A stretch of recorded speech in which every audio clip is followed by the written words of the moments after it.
Hey guys, Alex here from brightdog.com, and before I get into this video, I want to put a warning. What you're about to see and what I'm going to do in this video, please do not attempt. I'm doing something as a training professional who's been working with dogs for over 10 years, and what I'm going to do is for an educational purpose and to teach people how to stay safe around dogs and a couple other things as well. So, fair warning, do not attempt what I am about to do. Now, I talk a lot about bite inhibition, how as puppies, you need to allow puppies to gently bite on you, and that stopping puppy biting altogether is a huge mistake. Because when you do that, puppies never learn bite inhibition. And bite inhibition is what teaches a dog to have a soft jaw, to control the power of their mouth. And if you don't teach a puppy bite inhibition, what ends up happening is you get an adult dog who never learned how powerful their jaw is. And one day when you're petting them and you touch them someplace and they're injured, and they go to turn and snap at you to tell you they're injured, they're going to do a lot of damage if they haven't been taught bite inhibition. A dog who has bite inhibition and gives a warning snap is not going to cause any serious harm. They shouldn't even break the skin, right? So bite inhibition is a really important thing. And with my own dog, they've done studies on the bite force of different breeds of dogs, all right? Pit bulls came in around, I think, 235 pounds of pressure per square inch.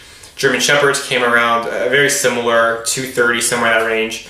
Rottweilers came in at over 300, I think it was around 330 pounds of pressure per square inch in their jaw, all right? So one of the breeds of dogs that has the strongest, most powerful jaw, right? That's what I'm going to use to demonstrate this with. And this is my own dog, Max, all right? This is a dog who knows me. This is a dog that I've had since he was 8 to 10 weeks old, all right? This is a dog I personally taught bite inhibition to. And I know that he has a very safe jaw. And I want to demonstrate this to you, number one, to show you why it's so important to teach bite inhibition. But number two, and a more important reason, is to teach people how to look for warning signs that a dog is going to bite. Right? Now, there's so many signs that dogs give off that are very clear. That means they're nervous, they're uncomfortable, they want us to stop what we're doing. And if we ignore them and the dog bites us, dog is 100% right to bite us. Because they can't verbally speak to us in English or whatever language you speak, say, hey, stop doing that, I don't like that.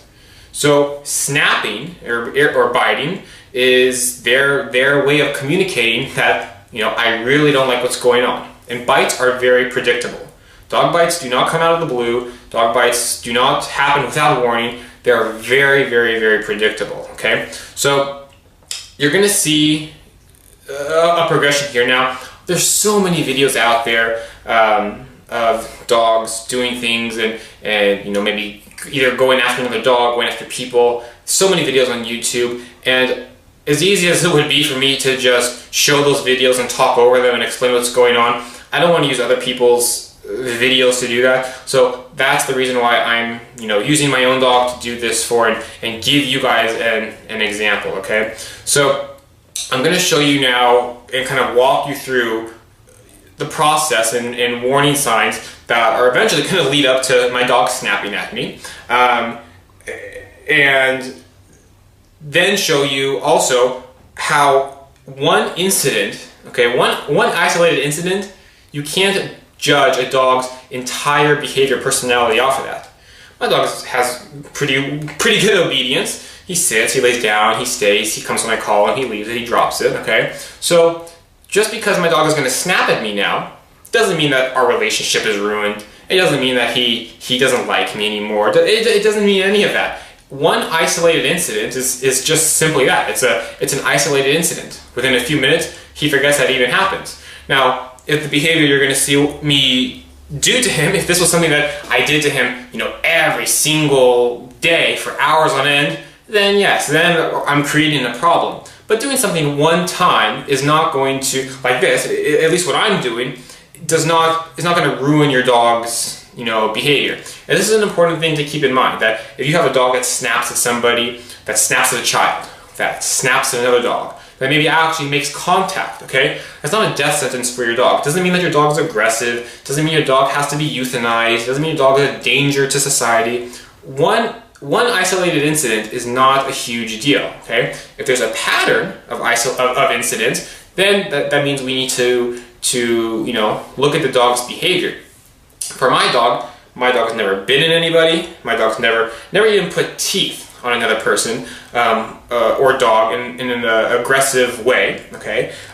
So I know my dog's track record is absolutely perfect. So what I'm about to do here, what you see is going to be just simply, like I said, an isolated incident, you know, just as a learning experience for people to see, okay? So let me show you what's going to happen here. So this is Max, and he's going to be this is my dog that I've had his entire life, rather. And he's going to be the dog that I use to show you guys, you know, how these warning signs lead up to a bite, okay? Now, when a dog snaps at you and makes contact, it gets so blown up or out of proportion. You have to take it in context with the situation. What I'm about to do now, he's 100% right to snap at me, okay? And air snapping, or even making contact lightly, is no different than somebody coming up to me and getting in my face and annoying me, and me asking them to stop, and they don't stop, and I ask again to stop, and they don't stop, so then I push them away, right? That's essentially what's going to happen here. But the important thing is that I'm going to tell you and show you the signs that are going to lead up to him snapping. I'm going to be able to know exactly when he's going to snap at me, because the warning signs are very, very clear, okay? And this is my own dog. The warning signs that you're going to see with him are signs you can see with any dog. It's not just him. The things we're going to look for are licking his lips, yawning, blinking rapidly, looking away from me, maybe even getting up and trying to walk away from me because he doesn't like what I'm doing. All warning signs of him saying, stop what you're doing, I don't like it. And if I continue to do them, which for this instance I'm going to do as an example, he's going to snap at me. Now, again, I know he has great bite inhibition because as a 8-week-old puppy, I taught him how powerful his jaw is. So in this instance, when I annoy him enough and he decides to say, okay, stop it, you're bugging me, leave me alone, he's going to clamp down on me. But he's not going to break. He tired? I know. Very hot today, he's very tired. When he does eventually do something to me, he's not going to break the skin, he's not going to break my bones, he's going to make very light contact, and he's going to let go instantly. He's not going to hold on, it's going to be a very quick, it's a warning. And if from there I continue to do something and provoke him, then maybe eventually, yeah, he could potentially bite to do damage. But in this instance, this is just about looking for warning signs, how they progress, and how it leads to, you know, a warning bite or a snap, okay? So, I'm not really sure, I've never done this with him before, so I'm really not sure what I'm going to do here to get him to snap, because he's pretty well, he's very well socialized, and he's used to being touched pretty much all over the place. So, I'm going to kind of just do some things and see what he does and look for the signs. So just there, he started licking his lips a little bit, as I'm kind of pulling on his cheek. Are you sleepy? Okay, so he's licking his lips. Him moving his head up and trying to get me to let go. There's resistance. Okay, now he's pawing at me. So he's literally trying to push my hand away from his face because he doesn't like it. So I continue to do it again. Got your cheek. Got your cheek. Got your cheek. Whose is this? What's your nose? Got your nose. Got your nose. Okay, lick his lips. Lick his lips again. I got your nose. Licked his lips again. So he's giving me very clear signs. Licked his lips again, saying, leave me alone, I don't like this. Licking his lips again. What about your ear? What about your ear? I got your ear. I got your ear.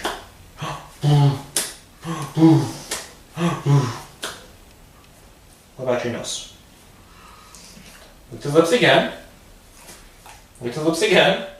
You don't mind that too much? So he doesn't really like it, but that's not escalating. Let's see, maybe, I know he doesn't really like his feet being touched, so maybe this will do something. Got your little feet. Can I see your feet? Can I see your feet? Licking his lips. Licking his lips. His lips starting to go up. Lips going up. Okay. Next. So he's getting very, very close there. Lips going up, lips going up, lips going up. Lip is very high up. Licking his lips, licking his lips, licking his lips. Lip is up, lip is up, lip is up. Licking his lips. We're getting very close, very, very close. Lip is lip, upper lip is up, and okay, there it is. Thank you. Okay, I'm not bleeding. I'm not. I don't even have red marks. My hand is not broken. My fingers all moved. Okay, and that was totally predictable. Thank you. Right? He's not angry with me. He's not mad at me. He's, you know, perfectly fine. Max, come kiss. Give me a kiss. Okay? Our relationship is not ruined. It was an isolated incident, and this is a very, very important thing. That you know, whenever you think a dog has had an aggressive response or is dangerous, you know, you have to look at the instance. What just happened here? Does this mean that Max is aggressive and shouldn't be around people or dogs? Of course not. Every single thing I just did was completely wrong. He gave me, I can't even count how many warning signs that he didn't like what I was doing, right? Because he has good bite inhibition, and this is why for people with puppies who are watching this, young puppies that are mouthing you, this is why it's so important that you don't stop the biting before you've taught them bite inhibition, okay? Because if Max, for example, was actually injured, okay? I'm touching him somewhere, and all of a sudden, I touch him where he's hurt. That's the kind of bite he's going to give me, because he knows how powerful his jaw is. He's not going to hurt me. If I hadn't taught him bite inhibition, then when he goes to give me that warning bite, he could have, if he wanted to, he easily could break my wrist, okay? But he's not going to, because he has good bite inhibition. And this is one of the big takeaways of why I'm doing this video, okay? Rottweilers, I mean, you can see his jaw, how big it is. You can look at these teeth, all right? One of the strongest jaws of any dog. And so if I can teach bite inhibition to a dog of this size and of this much power, there's no reason that, you know, you can't teach bite inhibition to dogs of any other breed. Any breed can learn this. It's also important that you see those warning signs, okay? Dog bites are preventable.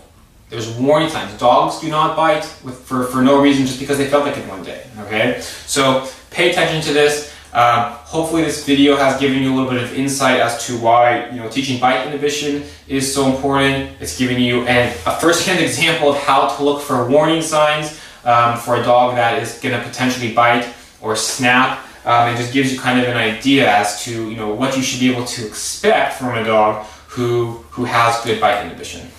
Max.